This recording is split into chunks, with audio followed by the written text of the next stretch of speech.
UPSC CSC prelims 2015 मा इकोनोमीको chapter national इन्कमबाट आएको question हामी डिस्कस गरौँ। With reference to Indian economy consider the following statements. Statement number 1, the rate of growth of real gross domestic product has steadily increase in the last decade.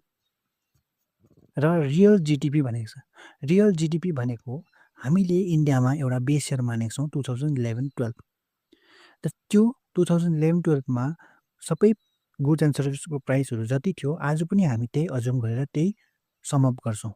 र sum up गर्दाखेरि जति पनि त्यो value निस्किन्छ त्यसलाई हामी रियल जिडिपी भन्छौँ। र यो रियल जिडिपी चाहिँ स्टेडिली बढेको छ कि छैन भनेर सोधेको छ। र 10 वर्षमा यो रियल जिडिपी हाम्रो लगातार बढेको छैन र यो स्टेटमेन्ट रङ हुनेछ।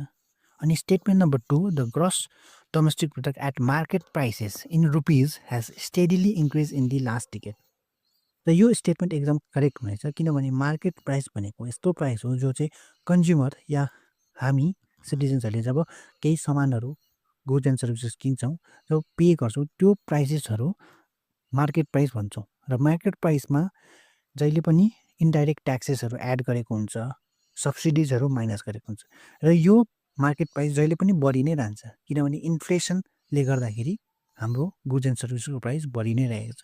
र यो प्राइसेस चाहिँ स्टेडिली इन्क्रिज भएको छ कि छैन भनेर सोद्धाखेरि यो अलवेज बढिरहने कुरा हो। र यो स्टेटमेन्ट एकदम राइट हुनेछ।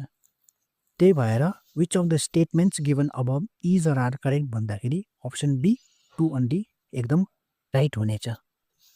अनि तपाईँहरूलाई एउटा सानो information, ministry of statistics and programme इम्प्लिमेन्टेसनले यो बेस इयर द्याट इज 2011-12 चाहिँ अहिले चेन्ज गरेको छ। र अहिलेको नयाँ बेस इयर चाहिँ हो 2022 and 23।